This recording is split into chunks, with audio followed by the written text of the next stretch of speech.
this presentation on paediatric mortality. My name is Carmel, and I'm going to today spend around 50-ish minutes presenting to you, based on this report here, Why Children Die, Death in Infants, Children and Young People in the UK, published in May 2014, and to which there are two parts, Part A and Part B. And this was an eminent publication with some very distinguished authors, published under the aegis of the Royal College of Paediatrics and Child Health, together with the National Children's Bureau and also the British Association for Child and Adolescent Public Health. And the purpose of this presentation is really to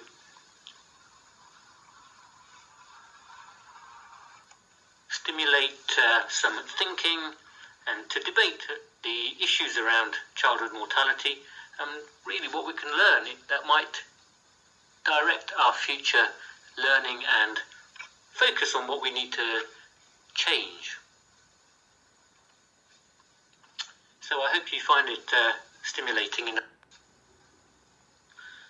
Child and adolescent health in the UK has improved dramatically over the last 30 years. And really, this improvement has undoubtedly been one of the success stories of modern healthcare.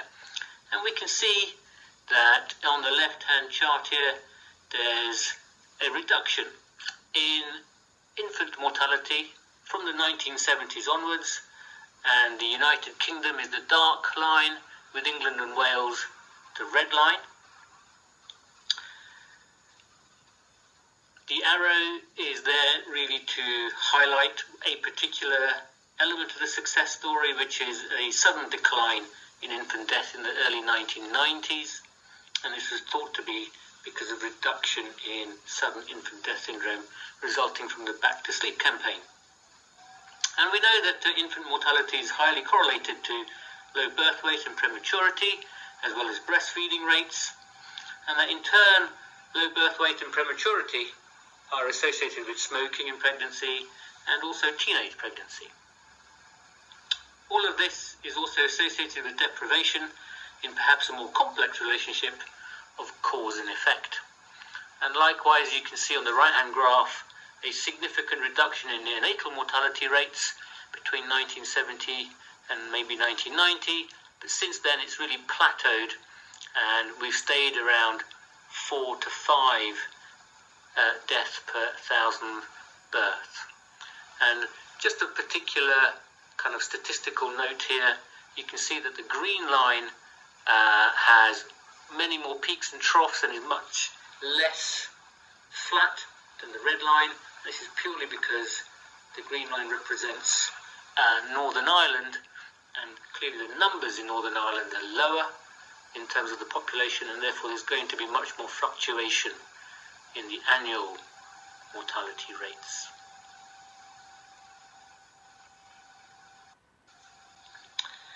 Yet, despite the steady mortality declines in 2012 in the UK, over 3,000 babies died before their first birthday, and over 2,000 children and young people died between the ages of 1 and 19. And compared to outcomes in countries like Sweden, that is an astonishing excess of 2,000 deaths per year in our country.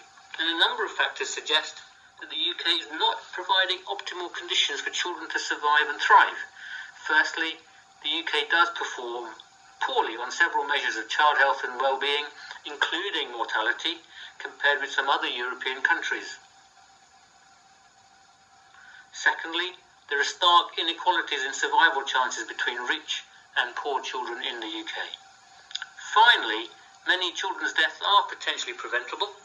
Although it is difficult to measure avoidability on a population basis, recent estimates suggest that maybe 21% of child deaths involved had modifiable factors. In other words, something could have been done to prevent the death. That comes from the confidential inquiry into maternal and child death review in 2006, where a group of professionals undertook detailed health records review of 126 cases in addition to reviewing data on 3,287 child death reviews by child death overview panels, otherwise known as CDOPs. And although CDOPs may not have as deep a health care focus as they have a safeguarding focus, this is still nonetheless very valid data. The top right-hand bar chart shows the significance of disadvantage and deprivation relating to infant mortality, so that the higher the deprivation score, the enormous jump in both neonatal and postnatal mortality on the right-hand side compared to the left-hand side. And the bottom graph shows the blue line, which is the UK, and the green line, which is 15 countries of the EU averaged, and the mortality between the ages of 1 to 4 in the UK is still lagging behind that of other EU countries.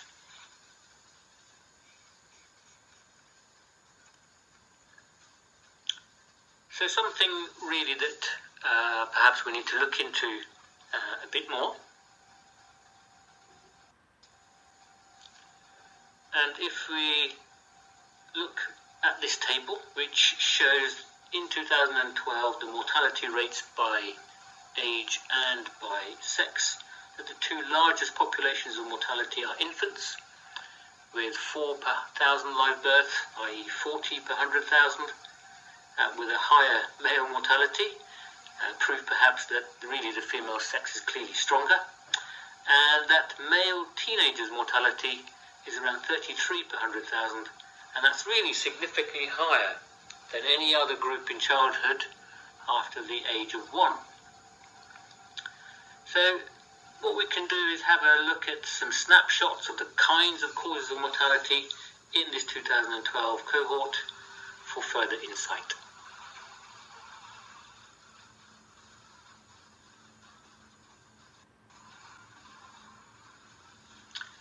Here's a kind of bar pictogram showing different age ranges and different causes, which are coordinated by different colours. And if we start firstly with the under 1 year group, i.e. infant mortality, we can see that the largest causal factors are those we already mentioned: low birth weight, prematurity, deprivation, maternal smoking, teenage pregnancy, and also congenital malformations, understandably, play a significant role. If we move on to the 1 to 4 year old group, there we can see that injuries and poisonings account for 84 deaths in 2012, as did cancer, both of which are around 15%.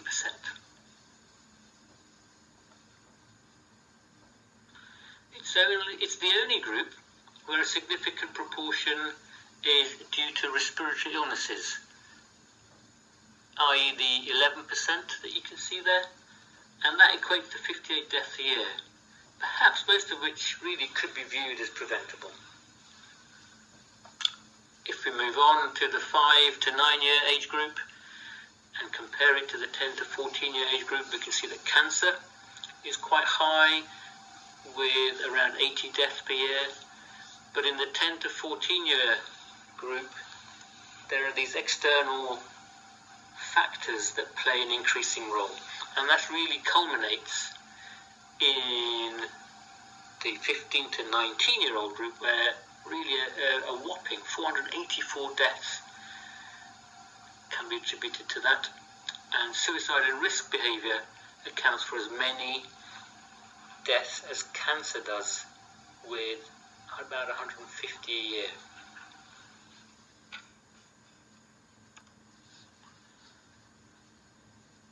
Now, out of those external factors, because this includes road traffic accidents, we ought to be aware that safety measures probably do account for a reduction in unintentional injury with road traffic accident death, reducing from 24 per 100,000 in 2008 to 20 per 100,000 in 2012.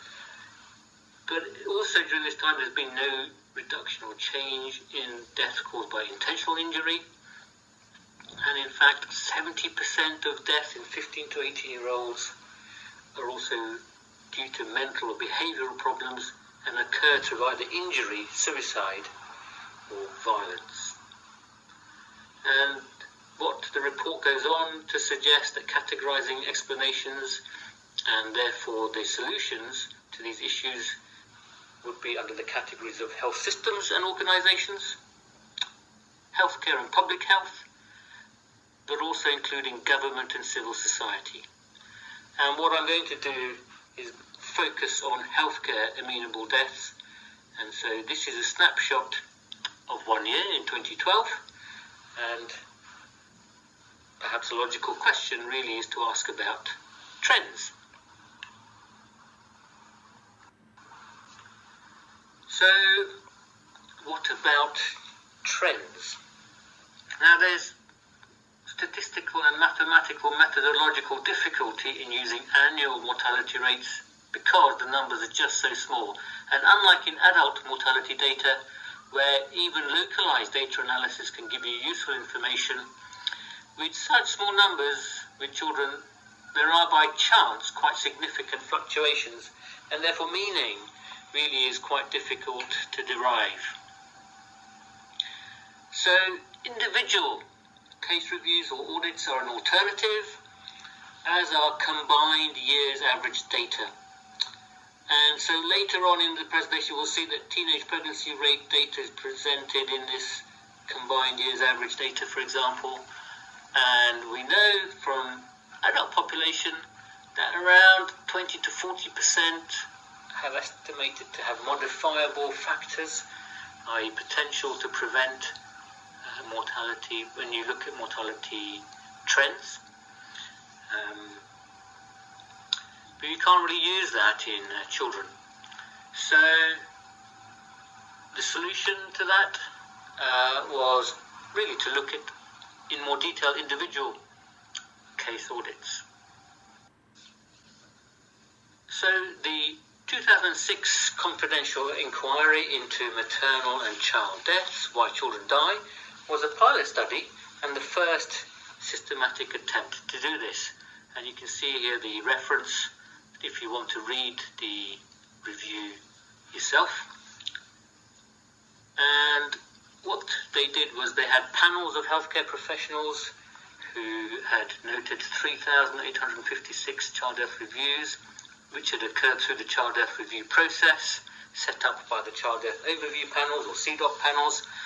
And what they did was they analysed in more detail 126 cases, and in those they estimated in total that about a fifth of the cases had modifiable factors. So a little snapshot estimate that maybe at least a fifth of cases have modifiable factors. And what we'll do is we'll review the types of modifiable factors, and really I'd like you to pay particular attention because these are going to inform you as to what you're going to have a go at pledging to commit to on the first day of the module in terms of implementing at least one change that impacts on at least one of these modifiable factors.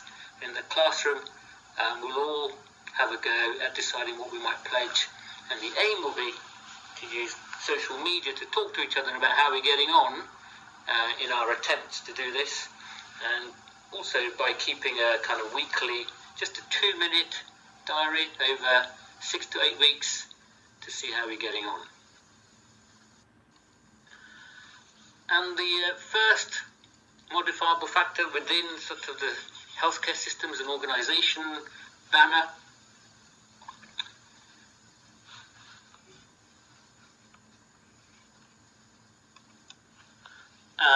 is termed as recognising or failure to recognise the severity of the illness. And under this category,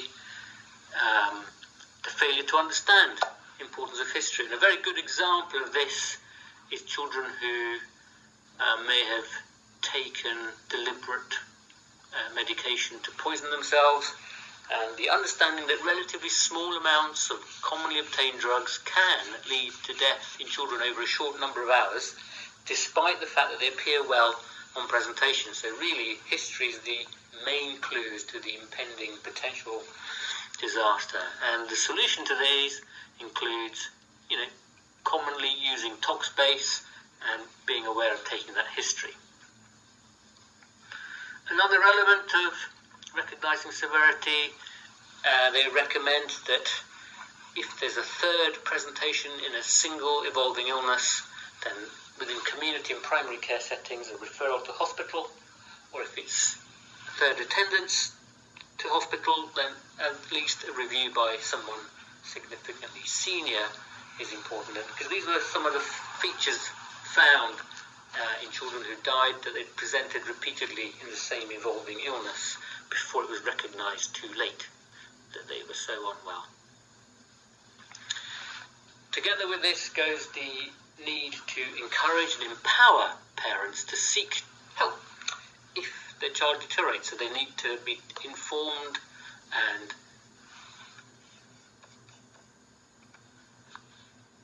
given what we might call safety net advice once they're being discharged about when to seek help and how to go about doing it. And if we're going to promote recognising serious illness, then using early warning systems, but also recognising that actually we're going to need to work differently, because within primary care,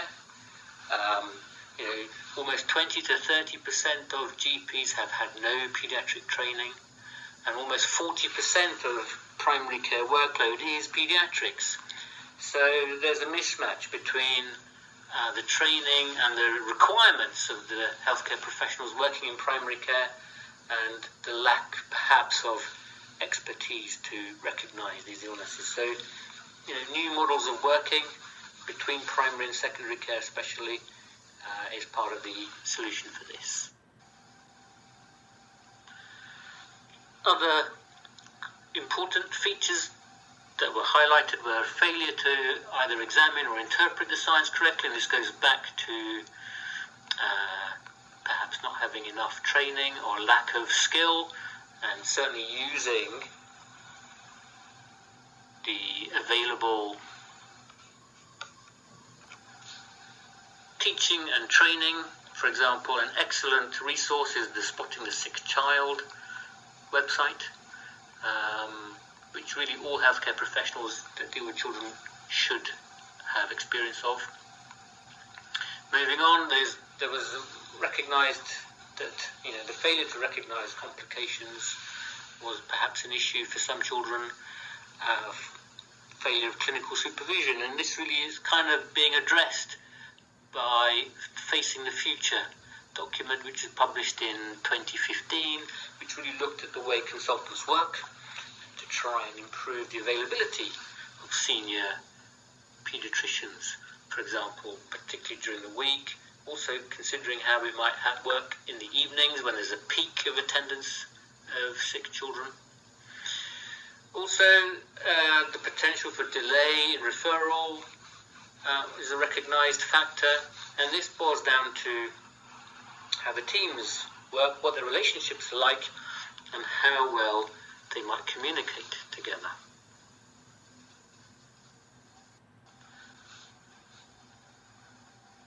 Additionally, there's a clear need to improve mental health problem detection.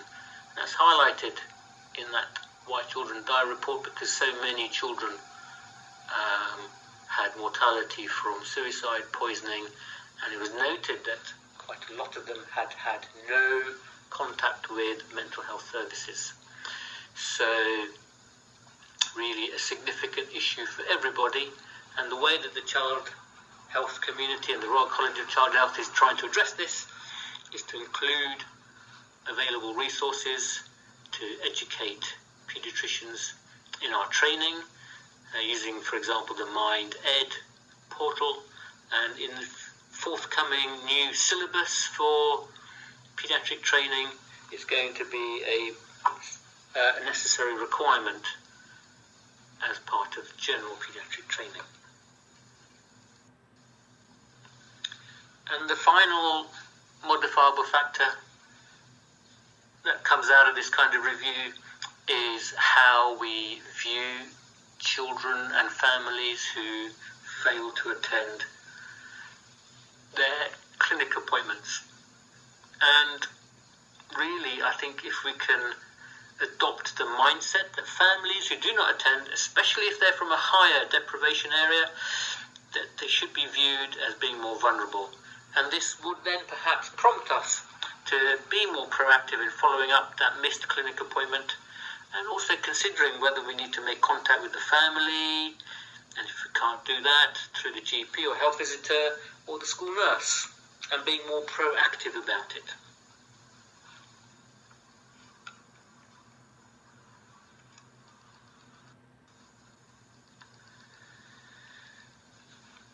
Now, this is a table from the annual collation of child death reviews via the sort of CDOP, the Child Death Overview Panel system, where each child death is reviewed and modifiable factors are elicited through a multidisciplinary panel.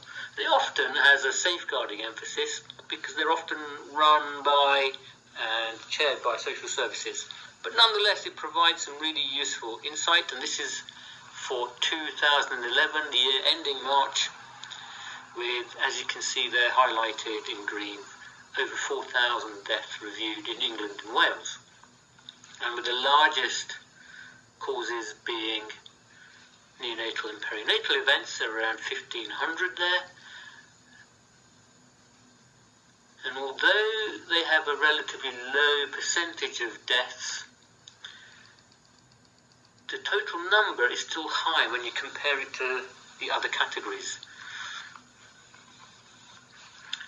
Another kind of striking category for me is that of sudden, unexpected and unexplained death, which has a high number where modifiable factors, sort of 60%, have been noted. And that's 179 infants who died from this, where modifiable factors were identified. And I think that's, for me, I was surprised because that's really unexpectedly high. I also want to point out that in the infection category, that there were 72 deaths with modifiable factors. And as a paediatrician, that's really quite a sobering thought.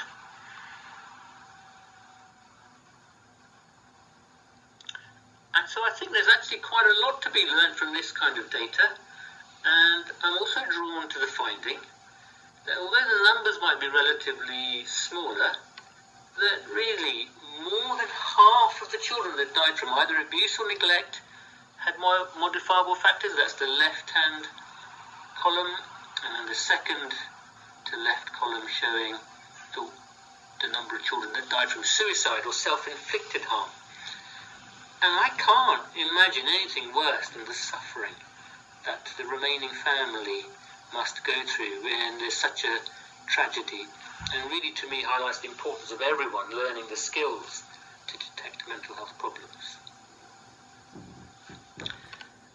And going back to the sudden, unexpected and unexplained death, and mainly this will be in infants, and mainly in the sort of SIDS or sudden infant death syndrome group, that kind of prompted me to review and ask the question, what and how much do I know about prevention? And we'll therefore in the next slide go through this. So here's the modifiable factors category for sudden unexpected death in infancy, and I was already aware that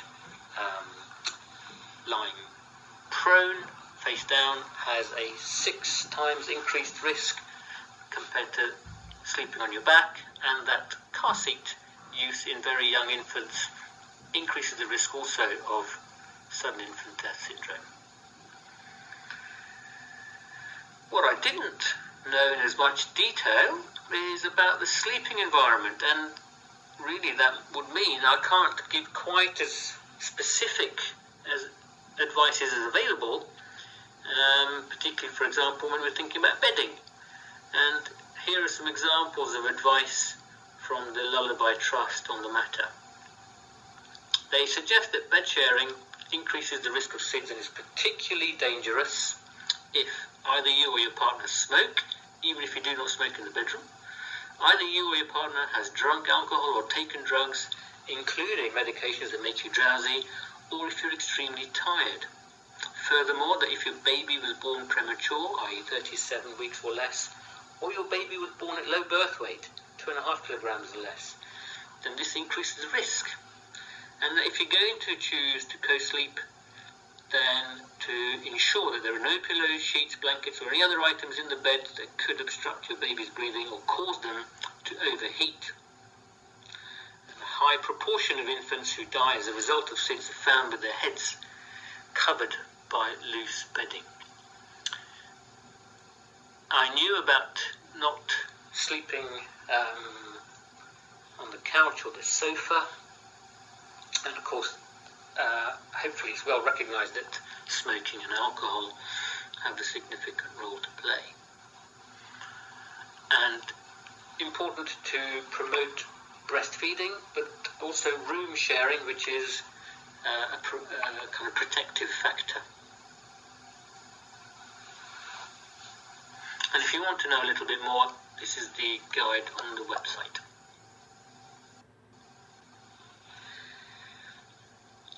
Let's have a look now at the same kind of table, but for March 2016 to March 2017. And so this is a table of the children who died with modifiable factors identified in the various categories. And what struck me was that sudden, unexpected and unexplained death still has a very high number of infants with modifiable factors. And it could be that partly we got a bit better at identifying modifiable factors, but not as good as doing something about them. And that perhaps, although in terms of percentage, we might be better at addressing modifiable factors in the suicide or deliberate self-harm, but the total numbers are not really that much changed. And neither in the deliberately inflicted or injury abuse or neglect category. And I'm a bit taken aback. Under the infection category, really no change there either. And what's also striking is that there's a doubling of the number of deaths in the perinatal and neonatal period with modifiable factors. And this partly could be because we're better at identifying them, but still, that suggests there's a lot of work there yet to be done.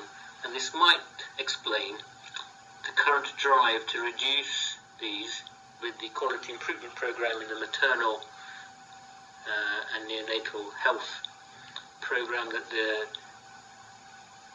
NHS is currently going.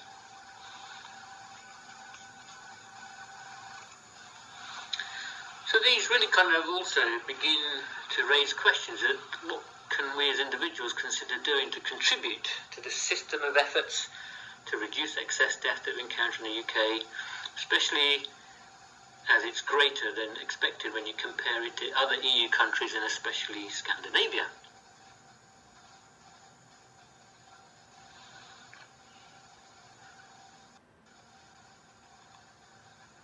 So this is the 5 bullet point summary of some of the take-home messages from the Why Children Die 2012-2014 report. And there's an understandable focus on reducing infant mortality. Clearly there's going to be work needed to improve recognition and management of acute severe illness, reducing injuries and poisoning, and also looking at how we manage non-communicable chronic diseases as a measure of our healthcare service. But also the Royal College of Child Health has decided that they're going to work with civil society and government and look at policies which hopefully reduce inequality and deprivation, which are potent factors in childhood mortality in the UK.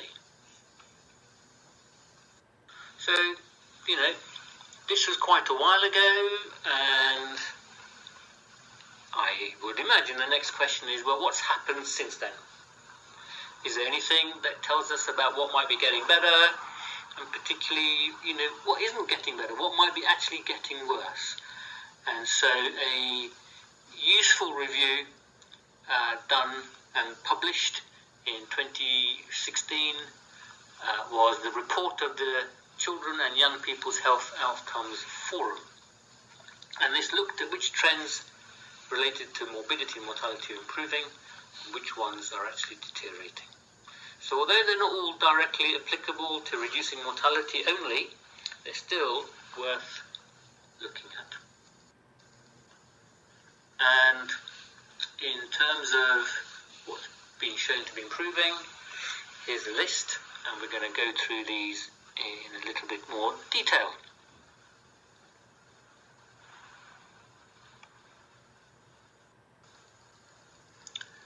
So here's a graph taken from the Office of National Statistics in the United Kingdom, showing road traffic accident deaths in children in England and Wales, and how there's been a clear significant reduction between the years 2006 and around 2011 in those 5 years.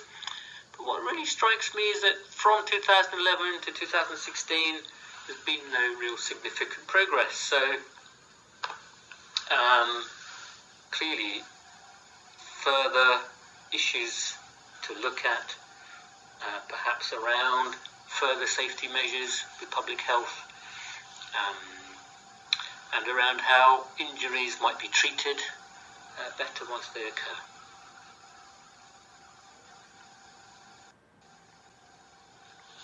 If we move on to another potential success story, this is about smoking in pregnancy, and this is also taken from the Office of National Statistics, showing that from 2006 to 2016 there's a gradual reduction in the numbers of women and the percentage of women that smoke at the time of birth or delivery, and that this currently looks like a reasonably successful story, and that the target was 11% and it seems to be nearer 10.6% nationally.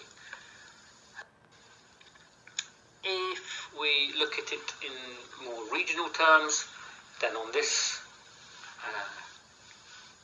geographical map here we can see that there's quite a lot of inequality in terms of which areas are achieving the national ambition, which is in grey, and the ones in this light pinky purple, which includes West and East Sussex,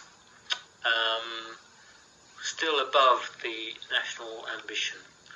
And in a little further detail, this is the smoking status at the time of delivery by clinical commissioning group for Q4 of the year 2015-16, so that's be around, I guess, spring 2016. And I've highlighted the huge variation. So NHS Brighton and Hove, 6.9% of the 739 women who smoked at the end of pregnancy. If you move down the rows, you can see NHS Hastings and Rother, far fewer women, 440, but 18.6% smoke at the time of delivery. So quite a lot of variation you can see throughout that table.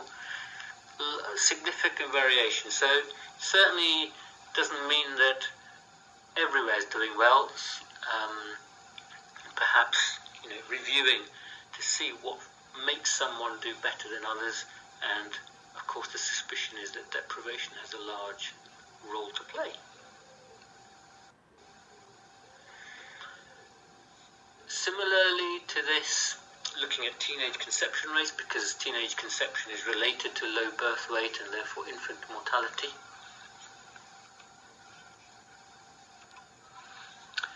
So if we look at UK and figures from 1998 to 2016, and the bottom left here of the slide, we can see that teenage conceptions per thousand has halved.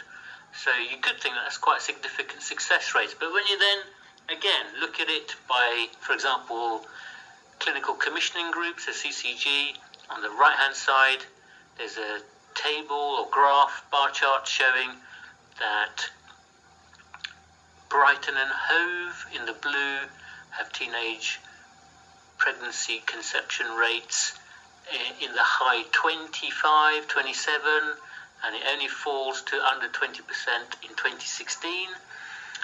And that's probably because there was a drive by the CCG to tackle this, whereas East Sussex and West Sussex have gradually been reducing ever since 2012 and still significantly below that of Brighton and Hove. So it depends, where you are as to how well things are going.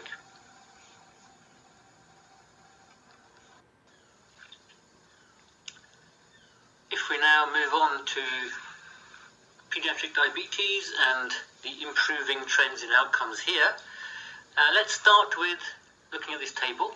And back in 2004, NICE stipulated that an ideal HbA1c, so hemoglobin A1c concentration, at that time was denoted as percentage terms, would be 7.5%, less than 7.5%, seen as ideal, and this is equivalent to 63 millimoles per mole.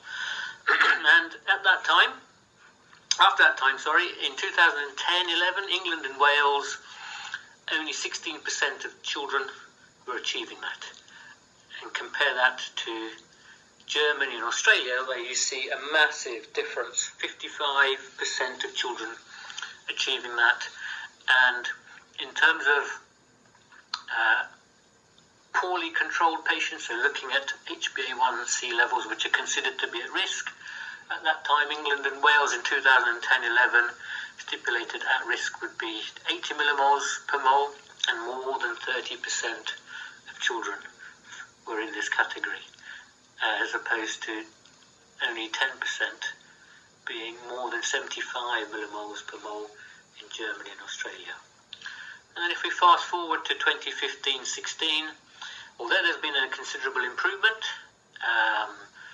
in terms of percentage of children with less than 63 millimoles per mole, increasing to 26.6%, and a drop down to 17.9% of children with more than 80 millimoles per mole, that's still an awful long way behind our German counterparts.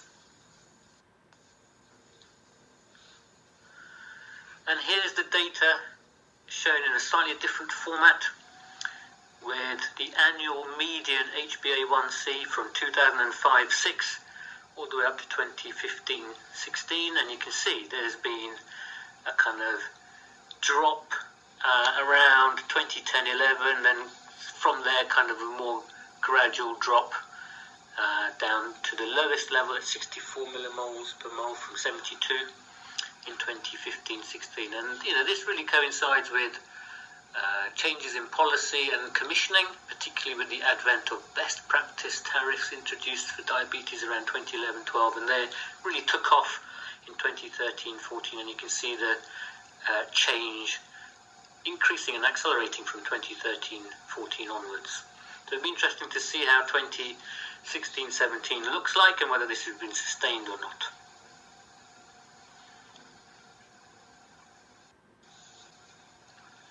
However, despite that improvement at a national level, as always, there's quite a lot of variation, and these are kind of regional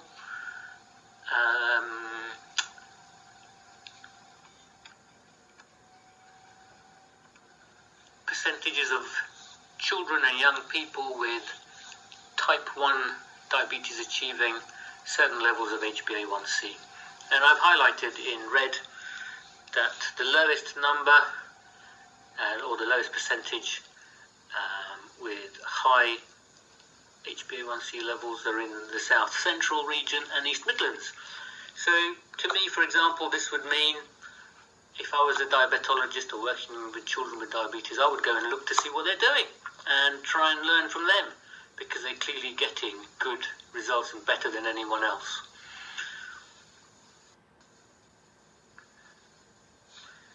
So let's now look at trends that are really kind of worsening over the years, and these are the 6 trends that we'll look at in particular. And we'll start with infant feeding issues leading to hospital admission.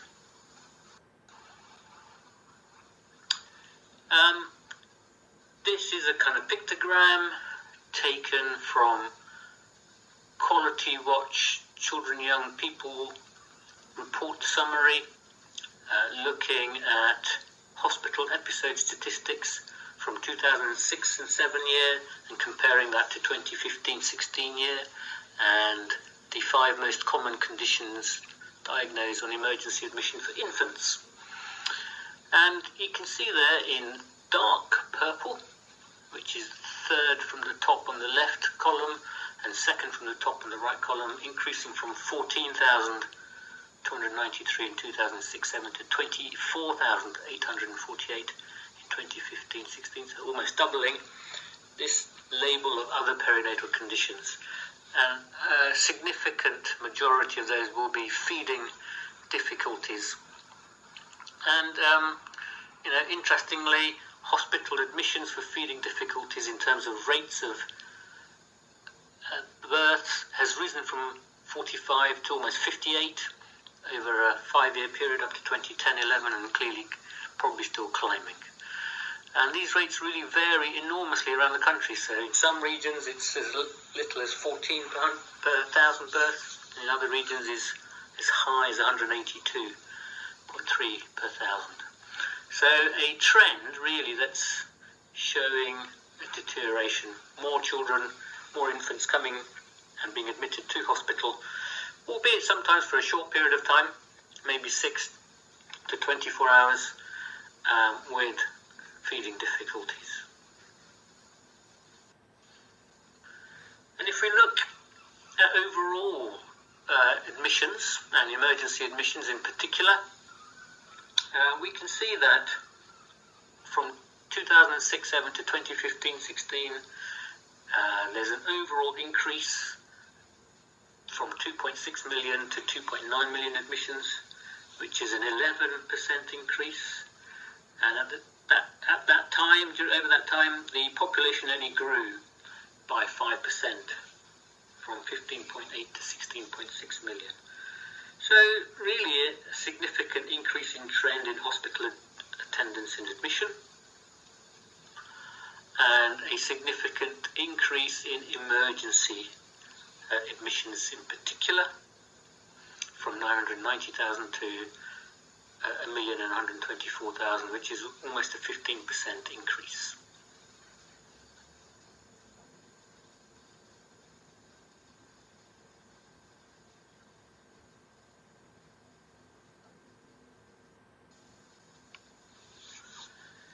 If we look at the emergency admission rates by age band per 100,000 of population, then you can see here really the greatest increase is in the under 1s, and that's gone up from almost 27,000 per 100,000 of population to almost 35,000 per 100,000 population. And there's been a slight rise in the 1 to 4 year age group, whereas 10 to 14, 15 to 19 and 20 to 24 in terms of per 100,000 has remained steady.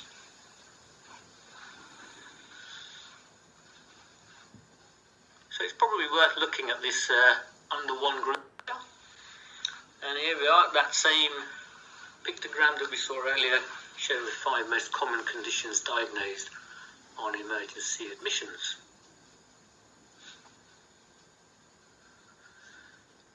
And we can see that bronchitis, which also includes bronchiolitis, has significantly increased by a third.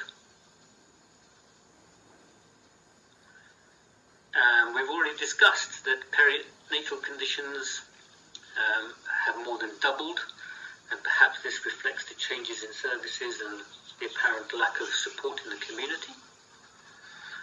And on the right-hand column, you can see that there's the appearance of hemolytic and perinatal jaundice, and that this 16,500 admissions is probably entirely due to the consequence of early discharge 6 hours after birth. Interestingly,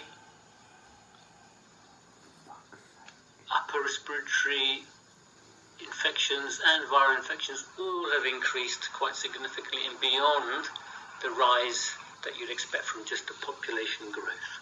So there's a trend for increasing emergency admission for infants with these conditions. If we look at the entire age range from 0 to 24 and look particularly at the top 10 most common conditions, we can see some really interesting series of trends, and it's probably worth pausing the video and really kind of thinking and reviewing what your interpretation of these findings might be.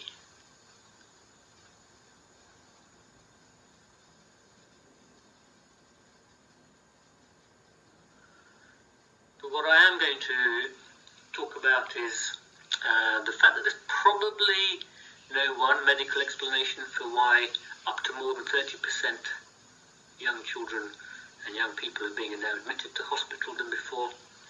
So there must be something about how we support these families and a lack of support for mums with newborns in particular who are socially isolated, for example.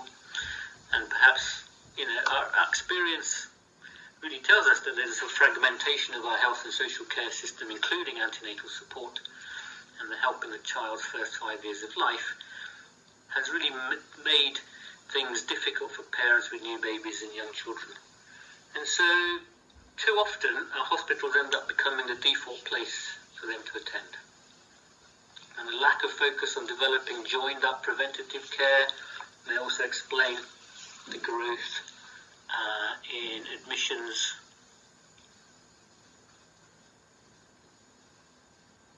But obviously, when we look at something like asthma, there's something that we are getting right, because there's a significant reduction without a reduction in the incidence of asthma.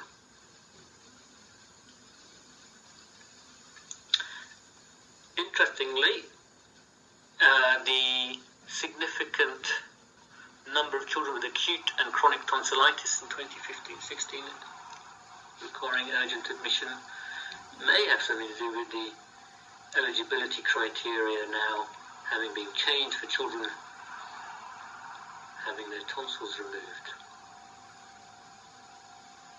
And overall, all this has led to paediatricians trying to work more closely with GPs, health visitor school nurses and other primary care professionals in their area so they can help identify and manage these illnesses. So for example, at Imperial, Dr. Bob Klaber and his team looked at 7 GP hubs and showed that their approach there seemed to work well, and as well as the extremely positive patient and staff experience, they published that the evaluation of the first full hub showed that almost 40% of new hospital appointments were avoided altogether, and a further 40% of appointments were shifted from hospital to GP practice. So, there are some potential answers out there, and the way we might manage these things.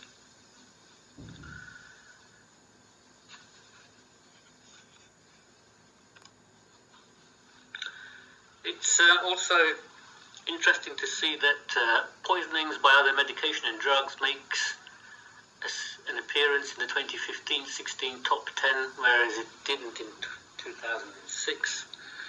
And this may reflect the care in the community and around mental health services. And as I said before, it's interesting that asthma, epilepsy and upper limb fractures admissions have all dropped, and that's something about how perhaps better provision and how organised the services are for these type of conditions. Let's now move on from emergency admissions to children being diagnosed with obesity, either as a primary or secondary diagnosis. And here's a table charting the number of patients. So all persons in the first column, and those under 16 in the second column, and the third column representing 16 to 24. And immediately we can see a tenfold rise from 2005 to 2015 in all persons. Probably no more than a doubling in the under 16s, but a real kind of exponential increase in the 16 to 24-year-olds.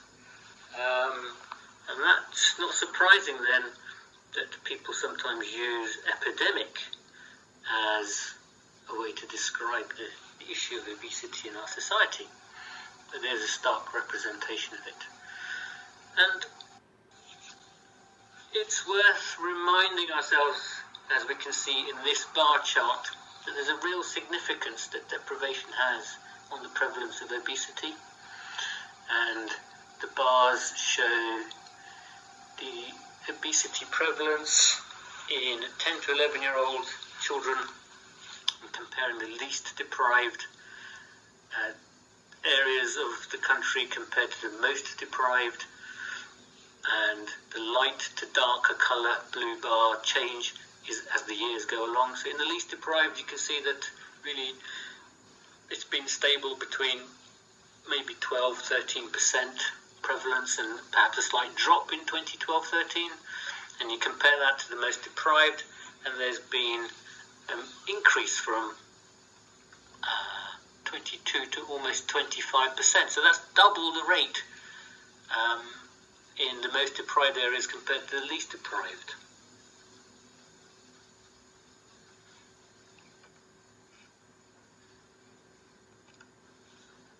And this kind of disproportion really highlights the inequity and inequality in the UK. So we've had a review of some of the health outcomes, the improving trends as the list seen on the left, and the reducing trends with the list seen on the right. And I'm finally going to move on from part A of the report to part B of the Why Children Die report, which focused on potential ways to tackle these problems. And we've seen this slide before, but this is 5 main points summarized that I gleaned from the report to focus on. Reducing infant mortality, around recognition and management of acute severe illness, noting the fact that injuries and poisonings are related to mental health behaviour issues, particularly in young people, trying to improve the care of chronic diseases, and influencing both civil society and government to reduce inequality.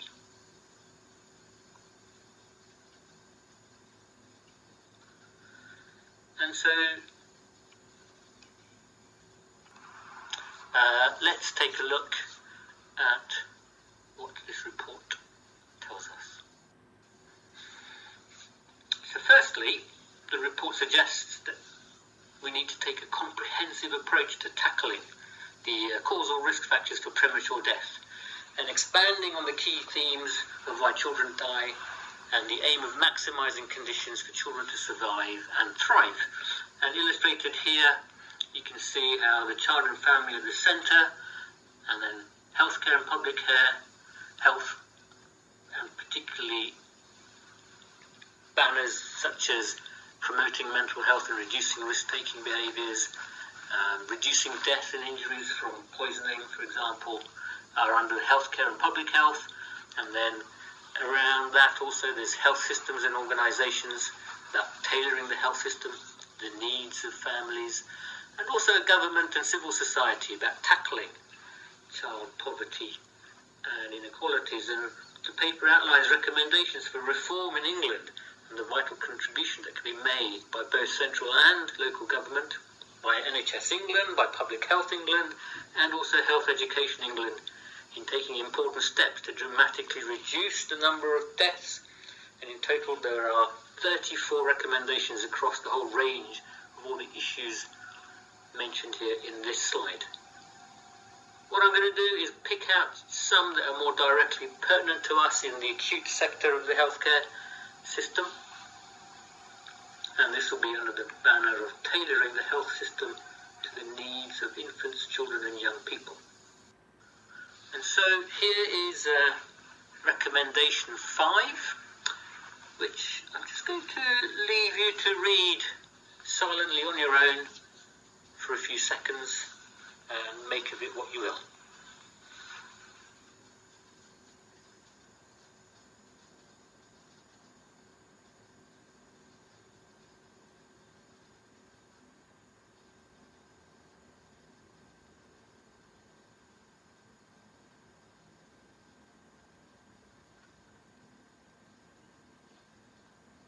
And we'll now move on to discussing reducing healthcare amenable deaths. And under this banner, there are 3 specific recommendations. The top one being around focusing on recognising serious illness. Recommendation 33 about tackling adverse events and trying to reduce these. And recommendation 34, looking at empowering children and families with long-term conditions.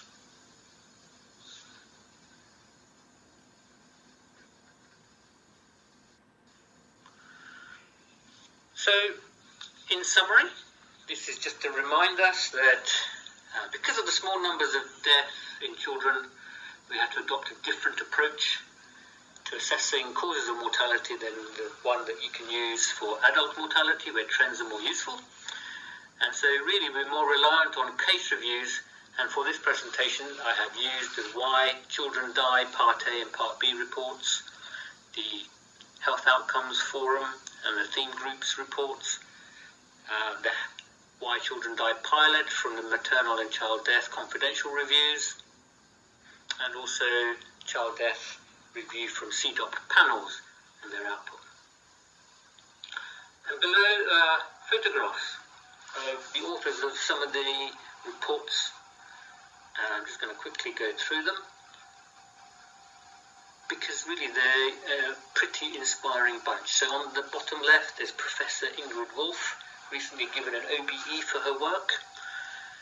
Next to her is Hilary Cass, the past president of the Royal College of Paediatrics and Child Health, and next to her is Russell Viner, who is the new president of the Royal College of Child Health and Paediatrics.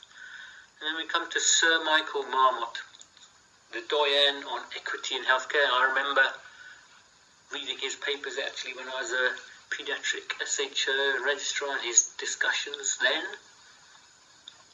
And next to him is Professor Alison McFarlane, the Professor of Perinatal Medicine, who's an epidemiologist. And then in the bottom right-hand corner, Angela Donkin, who's the Deputy Director of the Institute of Health Equity. And above her, Hilary Emery, the CEO of National Children's Bureau, the charity that fights to reduce inequalities that prevent children from reaching their full potential, and were instrumental in the Why Children Die report. And then last but not least, Dr. Ronnie Chung, paediatrician at the Evelina, who was one of the authors of the Health Outcomes Theme Group. And for me, they will always remain an inspiration because of their incredible dedicated hard work, their talent, and really their desire to make things better. And definitely a group of people to take inspiration from. So thank you very much for your time, and I'm going to finish this presentation now.